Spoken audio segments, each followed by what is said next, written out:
최근 방송사들의 추락이 심상치가 않습니다. 어제 오늘 일이 아니라 무려 20년 동안 매출이 한도 끝도 없이 내리꽂고 있는데요.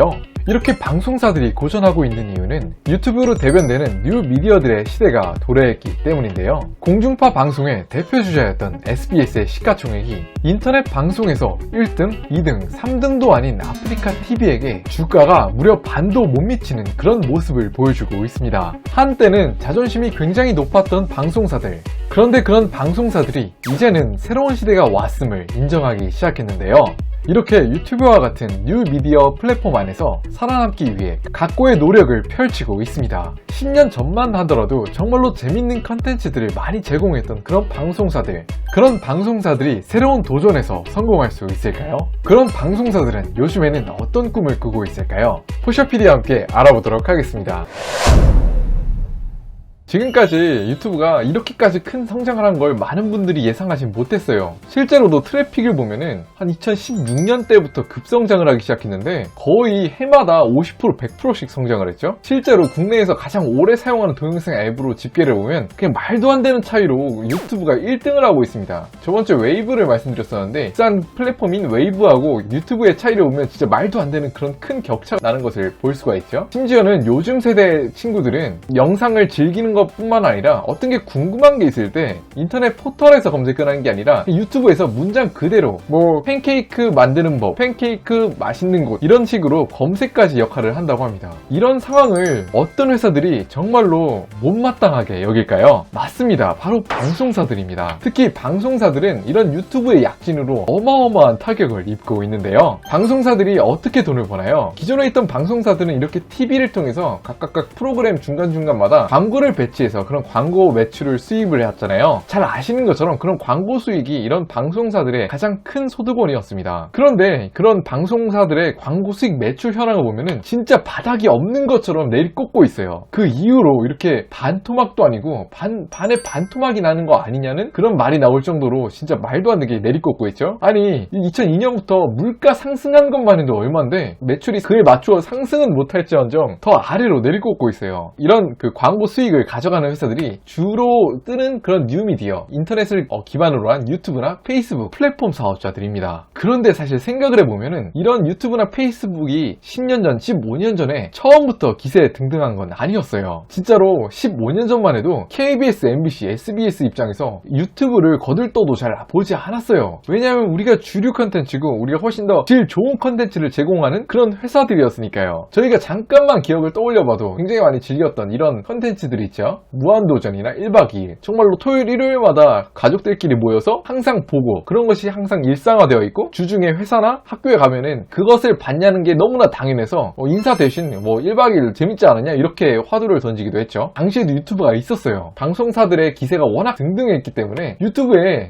큰 소리 땅땅 칠 수 있었죠. 야 유튜브 너네들 우리 영상 함부로 올리지 마, 큰 소리 땡땡 치면서 동영상 올리지 말라고 그렇게 말을 할 수 있었죠. 그런데 아주 시대가 빠르게 바뀌었습니다. 어떤 시대가 왔죠? 스마트폰 시대가 되면서 기존에 있던 그런 방송사들보다 뉴 미디어의 시대가 도래하기 시작했습니다. 이렇게 어딜 가나 스마트폰으로 미디어를 보는 게 너무 일상화가 되어버렸어요. 근데 그때쯤 되어도 유튜브에 대해서 공중파 회사들은 이렇게 생각을 했어요. 진짜 큰일 나긴 했는데 이렇게 유튜브한테 너무 우리 점유율을 내주는 건 말도 안 되는 거 아니야? 이렇게 생각을 했죠. 그래서 유튜브를 조금은 인정은 하지만 전적으로 내어주진 않았어요. 유튜브를 통해서 기존에 있는 방송사들의 컨텐츠를 제공하긴 했으나 저희들 이거 기억하죠? 2014년쯤에 많이 볼 수 있었던 그런 문구예요. 동영상을 올린 사용자가 해당 과에서 볼 수 있도록 설정하지 않았습니다. 바로 이런 공중파 회사들이 유튜브에서 우리나라에서는 자기의 공중파 방송들을 보지 못하게 막았습니다. 유튜브에서 말이죠. 그런데 해외 사용자들은 그런 유튜브 영상들을 통해서 이런 공중파 방송들을 볼 수 있었어요. 이게 왜 그랬냐면요. 바로 국내 시청자들한테는 네이버 TV나 카카오 TV 등을 통해서 유튜브에 대항하기 위해서 그런 연합군을 형성했는데요. 여기에 네이버 TV와 카카오 TV, SBS, 또 MBC, KBS와 같은 컨텐츠들이 제공되기 시작했고, 그런데 사실 이거에 대해서 국내 사람들은 굉장히 불만이 많았죠. 아니 너네 해외 유튜브 이용자들한테만 그렇게 혜택을 주고 우리는 그냥 봉이냐? 이렇게 국내 이용자들은 생각했고 말이죠. 사실 결과는 어떻게 됐는지 다 잘 아시죠? 우리나라에 있는 그런 업체들, 네이버나 카카오, 또 SBS, KBS, MBC 공중파 방송사들이 힘을 맞대었지만 결국 유튜브 아성에 미치지 못했습니다. 또 시대가 바뀌었습니다. 바뀌어서 SBS, MBC, KBS는 그제서야 유튜브의 세계가 플랫폼이 하나에 정착이 되었고 그 시대 안에서 우리가 살아남아야겠구나 뼈저리게 깨닫기 시작했습니다. 그래서 유튜브의 시장에서 어떻게 이런 방송사들이 살아남고자 전략을 채택했을까요? 이렇게 공중파 방송사들이 채택하고 있는 방법은 바로 추억입니다. 유튜브나 넷플릭스, KBS의 경쟁력은 방대한 아카이브라고 하는 그런 과거에 있는 방송 컨텐츠들을 그대로 올리는 전략을 지금은 취하고 있는데요. 그런데 이렇게 원래 사람들이 한 번씩 다 봤던 그런 컨텐츠들 아니야 하실 수 있는데 의외로 이게 먹히고 있습니다. 예전부터 항상 인기가 많았던 아티스트로는 등단의 문과 같은 SBS 인기가요 다들 아시죠? 그런 인기가요를 틀어만 주고 있는데 24시간 그냥 스트리밍만 합니다. 그런데 놀랍게도 시청률이 무려 동시 시청자가 2만 명까지 찍히는 그런 모습을 보여주고 있습니다. 심지어는 옛날 컨텐츠들 중에서 그때 당시에 진짜 큰 히트를 쳤던 방송들이 있잖아요. 그런 방송들 중에서 전설의 고향 같은 컨텐츠나 아니면 또 옛날에 개그물들이 한창 인기가 많았을 때 뭐 개그 콘서트나 우차싸 그런 걸 하이라이트를 편집해서 이렇게 올리고 있습니다. 인기를 얻고 있죠.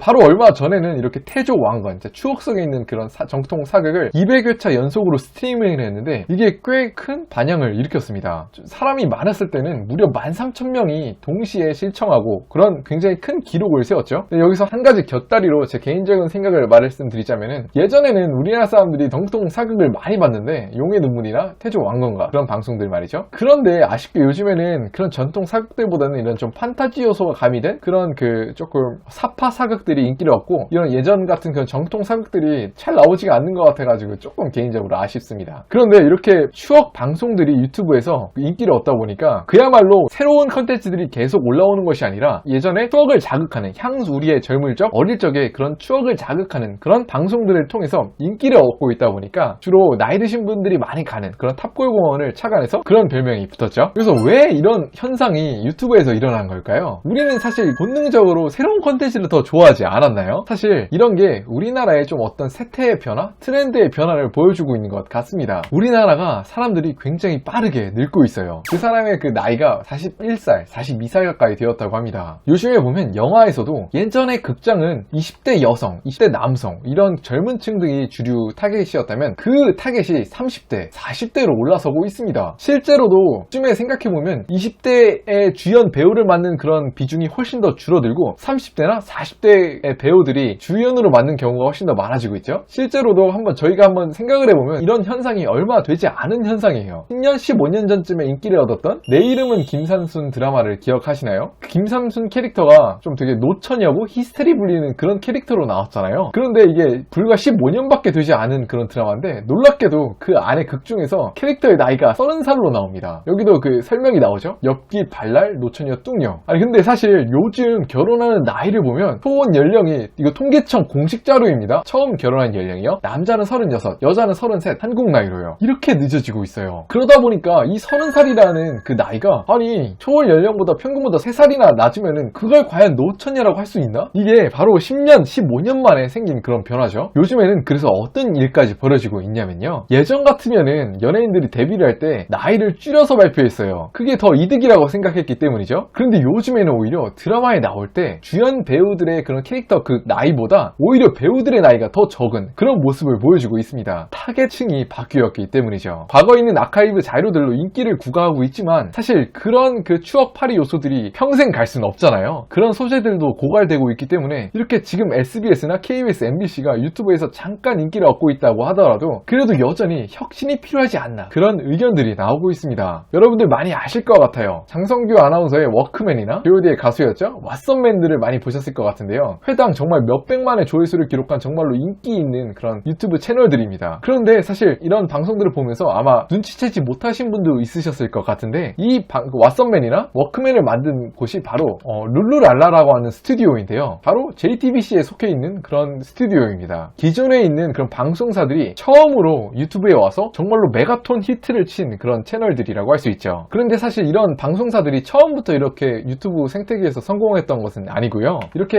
JTBC의 룰루랄라 스튜디오도 2014년에 첫 출시한 이런 그 유튜브 포맷에 맞춰서 출시한 그런 방송들이 처음에는 굉장히 인기가 없었다고 합니다. 그런데 이런 실패를 딛고 더 개선하고 발전을 해서 이렇게 엄청난 큰 성공을 거둔 그런 포맷의 방송들을 출시할 수가 있었죠. 이렇게 살펴보면 이런 기존의 방송사들이 미래가 정해진 것은 아니라고 생각을 합니다. 지금 지금까지 모습이 하향 곡선을 그려왔다고 하더라도 앞으로 또 새로운 그런 혁신을 일으키다 보면은 기존에 있는 그런 매출 구조나 악화 일로를 걷던 그런 실적들을 개선할 수 있지는 않을까요? 그런데 한 가지는 확실한 것은 이렇게 판도가 아예 바뀌어 가고 있다는 것은 확실한 것 같습니다. 기존에는요, KBS나 SBS, MBC 이런 방송사들이 방송의 플랫폼 역할을 했죠. 어떤 말이냐면은 방송에 들어오는 그런 컨텐츠를 외주를 많이 주었습니다. 우리 방송국에 들어올 만한 그런 드라마 재밌는 거 있으면 한번 만들어 와봐. 우리가 한번 보고 우리가 그 판권 사든가 말든가 해볼게. 이렇게 이야기를 하고 뭐 방송사들은 자기가 스스로 그 컨텐츠를 만드는 그런 노력을 많이 차츰차츰 줄여왔어요. 외주사에서 그렇게 드라마를 열심히 만들어가지고 재밌는 게 딱 나오면 그것만 딱 돈 주고 사가지고 그걸 방송국에 실는 플랫폼의 역할을 해왔죠. 그런데 요즘에는 이제 KBS, MBC, SBS가 유튜브에게 그런 플랫폼 지위를 빼앗기다 보니까 스스로 더욱 재밌고 신나는 컨텐츠를 만들어야 하는 그런 역할을 떠안게 되었습니다. 그 역할을 하지 못한다면은 앞으로의 뉴미디어의 세상에서 아마 살아남기 어렵지 않을까 생각이 들기도 해요. 오늘도 준비드린 영상을 재밌게 보셨나요? 우측 하단에 구독하기 버튼을 누르시면 앞으로도 재밌고 유익한 영상들로 찾아올 수 있도록 하겠습니다. 오늘도 시청해주셔서 감사드립니다.